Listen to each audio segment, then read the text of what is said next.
ભુવા હ બરાબર, ઈ પોતે રાજપૂત દરબાર હ, દરબાર છે, સાચી બરાબર. અત્યારે દેવી પૂજક ના નામે આજે ધતિંગ કરીને બેઠા હ, દેવી પૂજક નું નામ આગળ વટાવ.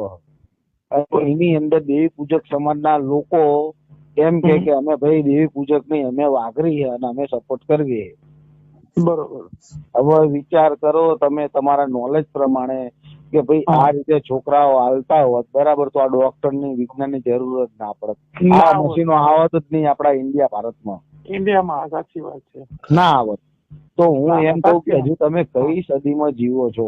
આ તો સારું કેવાય કે દીપકભાઈ ચુડાસમા એમને વિરોધ કર્યો, પછી ભાઈ 21 લાખ રૂપિયાનું દાન કર્યું, અત્યારે લગી સતુ ભુવો ક્યાં સુઈ ગયો તો?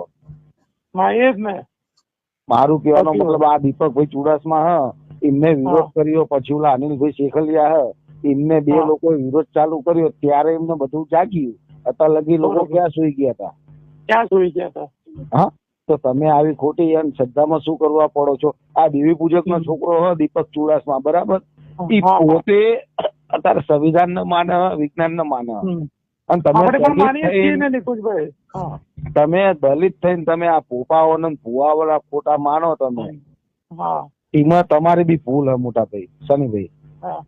સાચી અમારી ભૂલ છે નિકુંજભાઈ, હું મારી ભૂલ એક્સેપ્ટ કરું જ છું, બરોબર નથી એમ નથી કેતો, પણ આ તો શું છે નિકુંજભાઈ, અમે તો એક કે ને આડા મોડા ભાવે ગયા હતા ત્યાં, બરોબર, અને ત્યાં પહોંચ્યા પછી અમને ખબર પડી છે કે આ તો એક છે ને શ્રદ્ધા નામ પર આ ધંધો ચાલુ છે.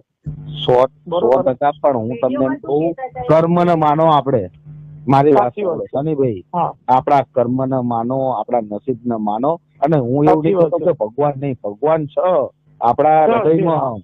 બાકી આ જે આ તાવાઓ કરે, પૈસા ઉઘરાવે, આ જે સિગરેટો પીવો, દારૂની બોટલો ચડાવવામાં આવે, આ બધી ખોટી માન્યતા લૂંટવાના ખોટી માન્યતા છે, સાચી વાત છે. અહીંયા જઈને આપણો ટાઈમ પસાર ના કરો. આપણે એક જ આપણા મનથી આપણે ભગવાનને માનતા હોય ને તો એને પ્રણામ કરો, એને વિનંતી કરો, ભગવાન ભગવાન એ આપણા મનની અંદર રાખો.